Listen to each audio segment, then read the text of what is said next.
Élever du poisson peut sembler facile, alors que derrière cette activité rentable se cachent des règles strictes. De l'alimentation à la qualité de l'eau, en passant par la reproduction, chaque étape nécessite une maîtrise rigoureuse. L'erreur que les débutants commettent au niveau du suivi des poissons, c'est que après installation des bacs et qu'on livre des alevins, quand on dit aux clients ce qu'il faut faire, ce qu'il ne faut pas faire, et d'autres le prennent à la légère. Ne pas trop nourrir les poissons, on va les nourrir à des heures adaptées, chaque fois aux mêmes heures, pour que les poissons puissent savoir que c'est leur heure de nourrissage, d'autres les négligent. Donc c'est des erreurs qu'ils commettent, qui jouent sur les poissons.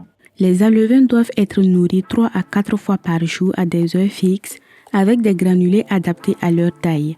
Une eau de bonne qualité et une alimentation bien maîtrisée permettent non seulement d'accélérer leur croissance, mais aussi de réduire la mortalité et d'améliorer la production finale. La meilleure façon pour nourrir les poissons afin de les permettre de croître vite, c'est de les nourrir d'abord avec une bonne aliment, avec un taux de protéines de 35 à 40 quand ils sont déjà alevins. Voilà. Mais quand ils sont larves, il faut avoir une bonne alimentation avec un taux de protéines de 40 à 60. L'eau du robinet contient du chlore. Alors pour pouvoir utiliser du robinet sur les poissons, il faut d'abord stocker l'eau 48 heures au repos pour que le chlore puisse sortir de l'eau avant de l'utiliser sur les poissons. Parce que si on le met directement, les poissons vont mourir, ils ne vont pas résister. À défaut de l'eau du robinet, l'eau qui est conseillée, c'est l'eau du forage. Parce que là-bas, c'est une eau naturelle et 100% très bon pour les poissons. Même avec toutes les précautions, le risque zéro n'existe pas. Des maladies peuvent apparaître chez les alevins sans prévenir. Dans ces conditions, dès les premiers signes, le producteur doit agir à temps avec des solutions naturelles pour réduire les pertes. En cas de maladie, ce qui est conseillé, il faut d'abord isoler le malade et puis maintenant commencer le traitement du malade et de ceux qui ne sont même pas encore atteints. Parce que le malade, peut-être qu'il a déjà contaminé les autres, mais ils ne sont pas encore fait des signes. Le traitement bio, on a les feuilles de papaye qu'on peut utiliser, les feuilles de bananier, les feuilles de coire-safran, les feuilles de nîmes, les feuilles de coyavier. Et les feuilles de coire-safran, et là c'est plus utilisé quand il y a une infection alimentaire. Vous allez voir que les poissons, ils ont un ballonnement au niveau du ventre. Enlever les jeunes feuilles, malaxer, avoir une petite bouillie et puis verser dans l'eau. À part ça aussi, on peut les faire des bains salés.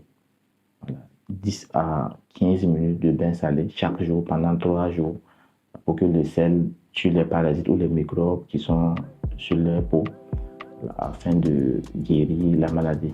Dans ce domaine, la reproduction demande aussi de l'attention. Le choix des géniteurs est une étape importante pour garantir un bon taux de survie des alevins. Ils doivent être en bonne santé et sans blessures apparentes. Pour avoir de bons alevins, le choix des géniteurs est très déterminant parce que d'abord, il faut vérifier la maturité sexuelle des géniteurs avant de lancer la production.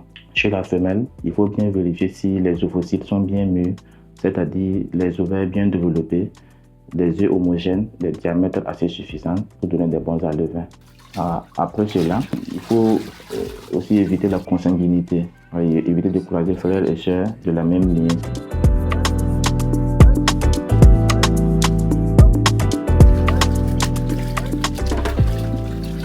La meilleure période pour faire une bonne reproduction, ça va de mai en septembre, pendant la saison des pluies, parce qu'en ce moment, la température ne varie pas trop. C'est pas comme dans la période de chaleur où il fait très chaud la journée et il fait un peu froid dans la matinée.